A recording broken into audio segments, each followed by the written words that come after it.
Now, I have owned a few 1/10 scale buggies in my lifetime, with the TL01B, the Baja Champ, being my first ever one that I got at the age of 6, and I've had quite a handful, I'd say, over the years, including the Plasma Edge 2, the Manta Ray, the Kyosho Optima Mid, which I'm currently still processing, because I'm actually in the process of filming 4 videos in one go, so this is going to be an interesting challenge. But after going, I'm trying to think if there's any I've left out, but I can't think. But I wanted to go up and go 1/8, and there were a few options I did have my eyes on, most notably the ZD Racing Pirates 3, the BX80 I believe it's called. That I've tried to get my hands on, but the prices have been very. 1 minute it's 250, then the next it's 329. There was also the DHK Optimus, which 199 is actually pretty good. But there was also the Corali Synchro, which I also had my eye on, nearly £300, which for a 1/8 not that bad.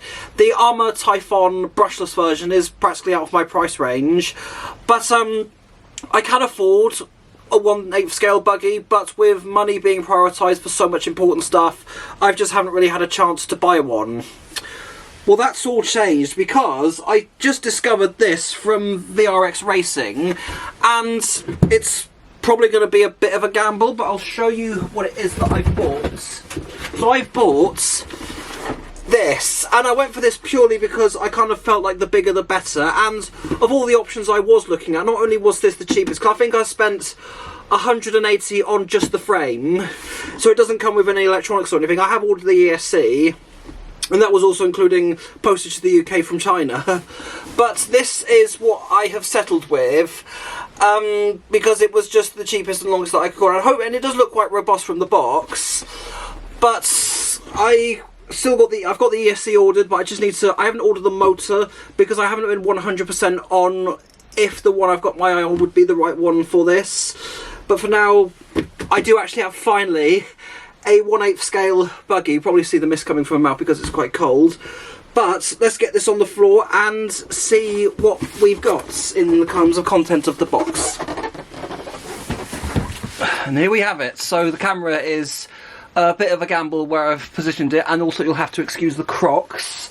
I never wear Crocs out. I only wear them either just for if I'm quickly going out to the shed or coming into the garage, or if I'm at a holiday park and I need to go to the showers where there's no showers in my accommodation.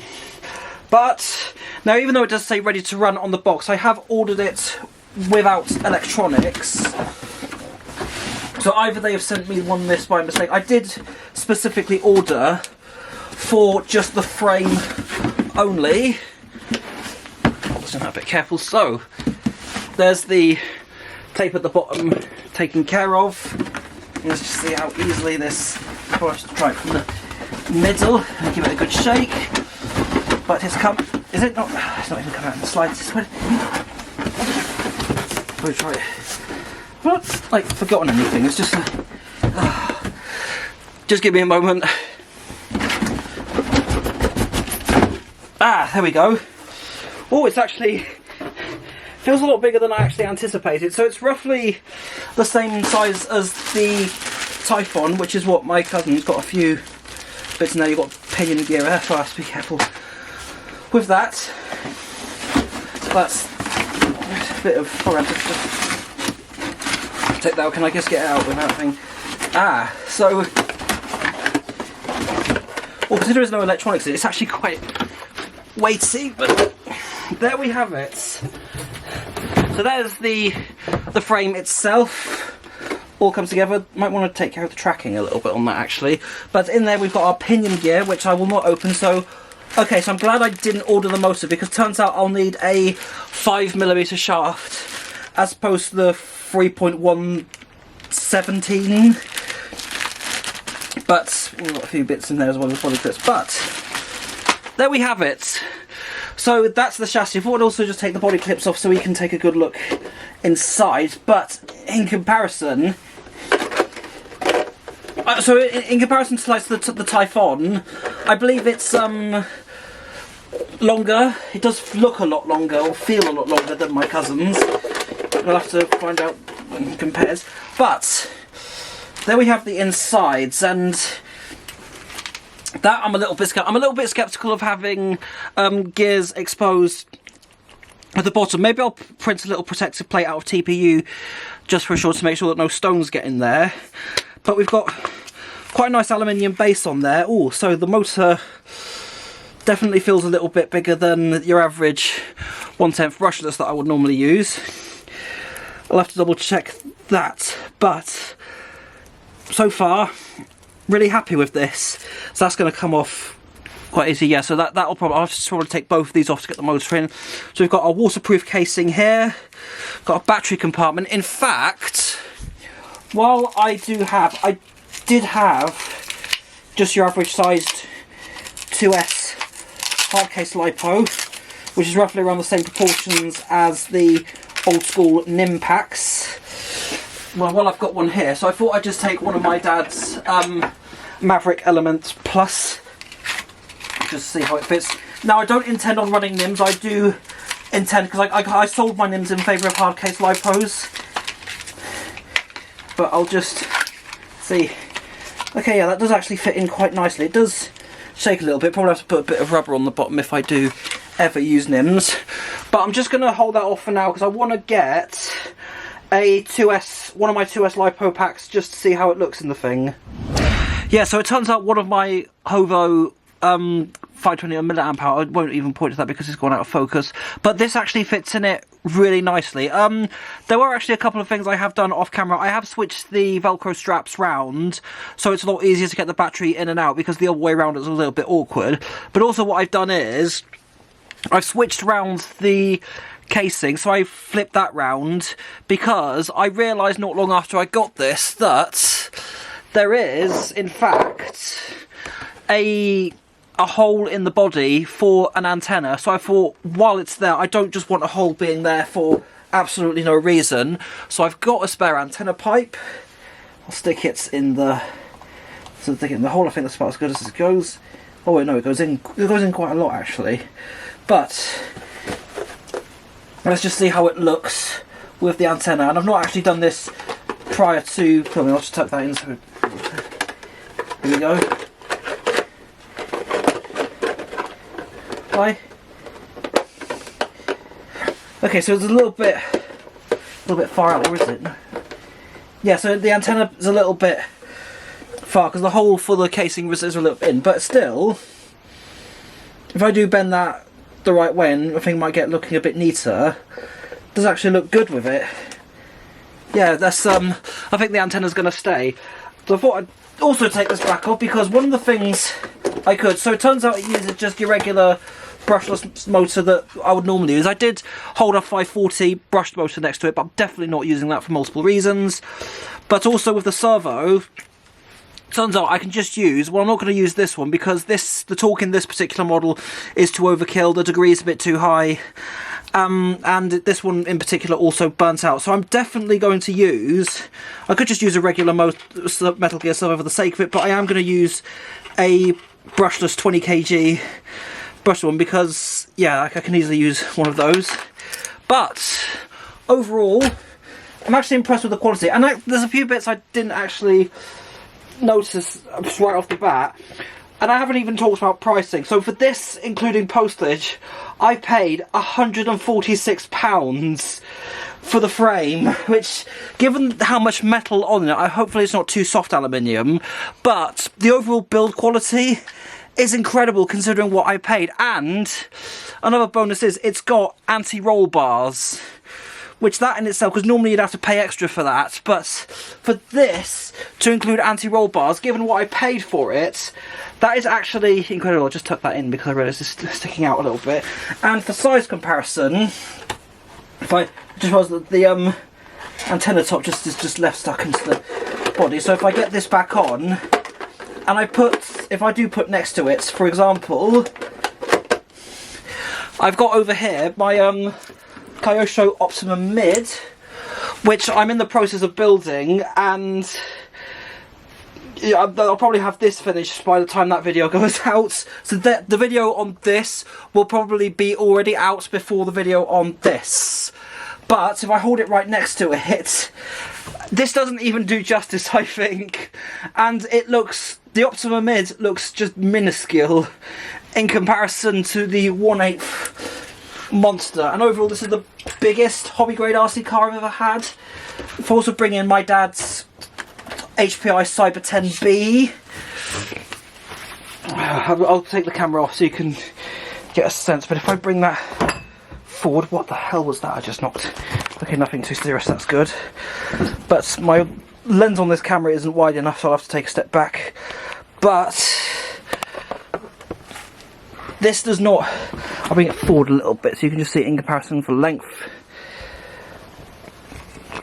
But yeah, I don't even think this even gives the, it doesn't justify just the overall size. But overall, I'm really happy with this. It's a gamble, it was a gamble going for a cheaper 1/8 scale buggy chassis, but considering what I did pay for this, I'm really happy with what I've got so far. So that's all I can really show off on this. But next up, I will cut to, I've got the ESC, which is an 80 amp brushless one, because I'm told that if you're going to run 3S, I've got hiccups, but I'm told that if you've got 3X, you want 80 amp just because 60 amp may be a bit too risky.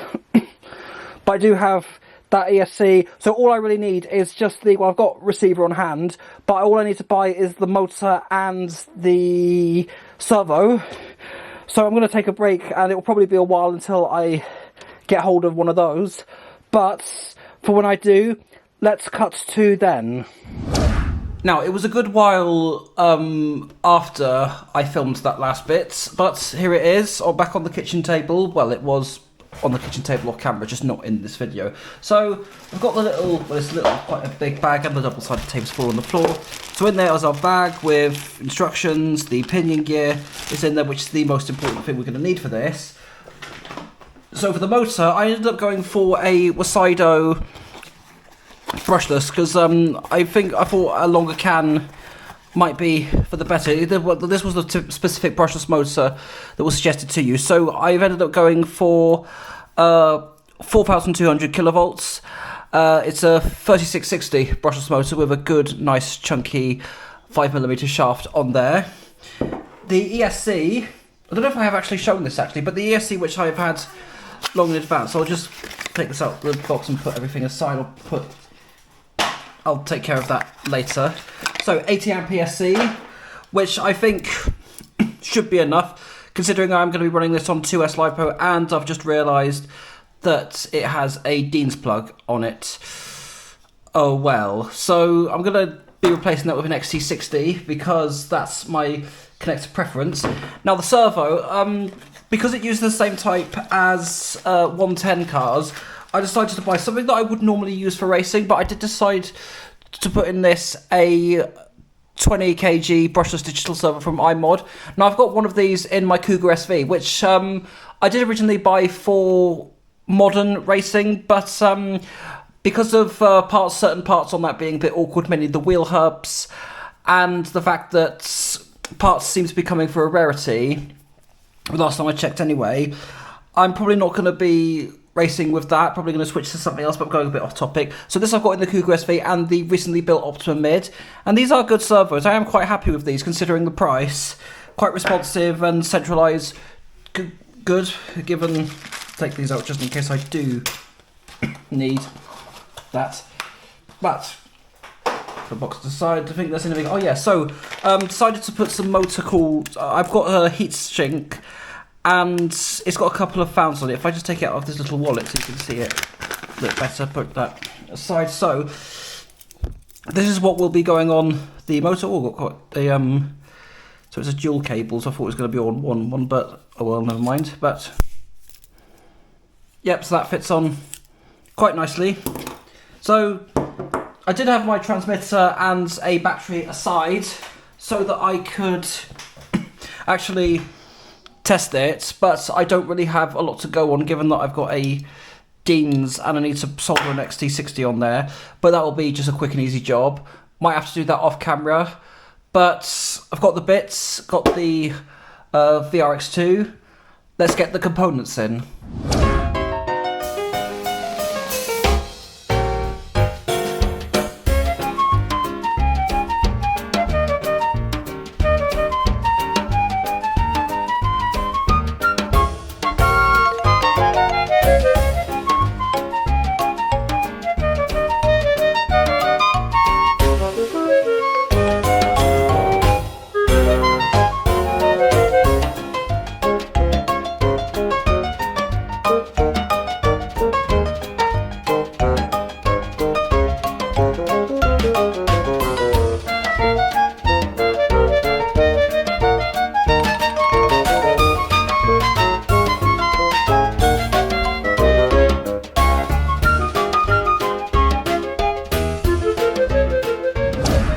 So just like that, everything's inside. So the motor cooler, I was planning to have it on that side, but because of the design of the heatsink and the motor, the fan mount, I've had to switch it on this side, so the body might be sticking out a little bit. But let's just where did I put the battery? There it is. So I'm gonna plug it in.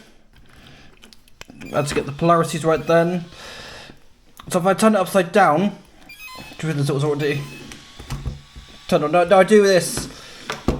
Quite an ideal design for getting it. So just testing the servos, very nice and responsive. Which I think, I think for a 1.8 that might be a bit overkill, but very quick steering. Now,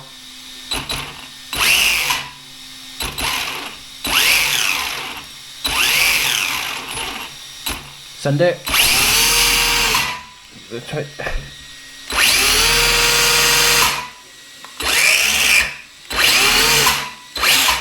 Okay, I think that's enough. So, it works. Really, really happy with it. I did do a little bit of tidy up on the cabling as well and pinned it back because I'm a little bit OCD with wiring. Mind you, that's probably a good thing, so it's not like a spaghetti junction. But I'll just see how it looks with the body on. Now, I don't know if this antenna will be permanent, because might get a few people questioning why it's even there in the first place. But, I just want it for show. I just think it looks good with it on. But there might come a certain point during my use with this where I might not want that on, because it is a little bit of an inconvenience, I'm not going to lie. But just put the body at the front. Can I put it down any further? Don't think I can. No, I can't. So but also I decided to put the little rubber tabs on just to make it a bit easier to pull the pins off. Let's just see how it looks like underneath. Yeah, so it is because with the fans you can see there, you can see that it's bulging a little bit. So I might have to get a different heatsink on, or look into one with a fan on. So that heatsink is going to have to be temporary. But it's ready to run officially. It's good to go. Now, in terms of when I can actually test this thing, I don't know, because it's raining, it's cold, it's damp, and I don't want rust getting on this thing, because I did get a little bit of rust on the Optimum Mid when I was testing it out after the ground was a little bit wet. Still very dry, but still quite a lot of water splashed into it, so that was a bit annoying. I'll wait for it to get a little bit drier, but in terms of when I'll show videos of this being tested properly and send it at full speed, I don't know, but we'll have to wait and see. I nearly forgot to address one thing. So this motor bracket, which, okay, I really, really tried to get it on, but I couldn't. The motor diameter is just a tiny bit wide by a few 0.0 millimeters that I can't, I don't want to force it on. I don't want to use any internal tools, or external tools rather in this case, because if I do, I know it's going to damage the outer can of the motor, so that's just not something I'm willing to do. So at the moment it is quite stiff and it feels quite stable without it, so in theory it shouldn't need this with a bit of luck.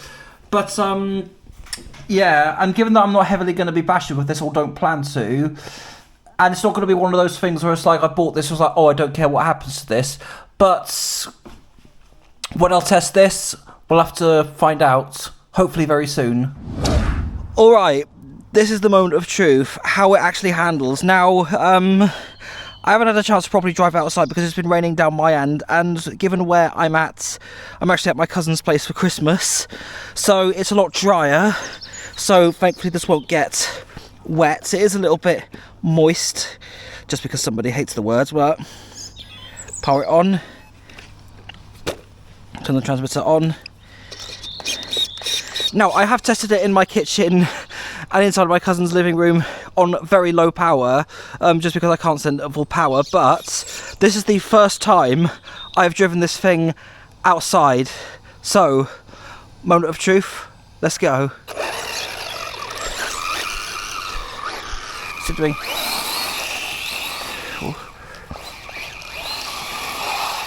Oh, that's quite...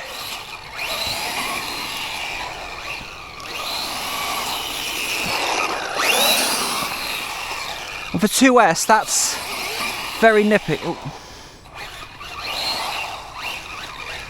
I haven't really got much grip on the... Want to be a bit gentle on the controls because of how all of them...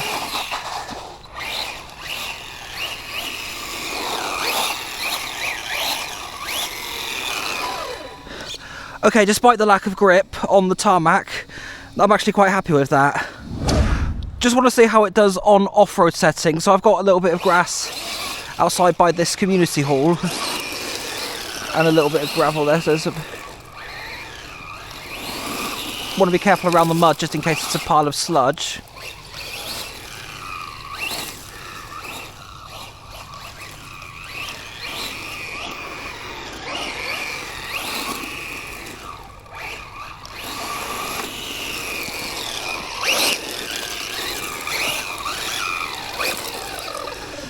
Leaf just got tangled up on the... So it's a bit... So let's give it one more. Let's just send it once more for good luck. I'll tell you what, the grip is...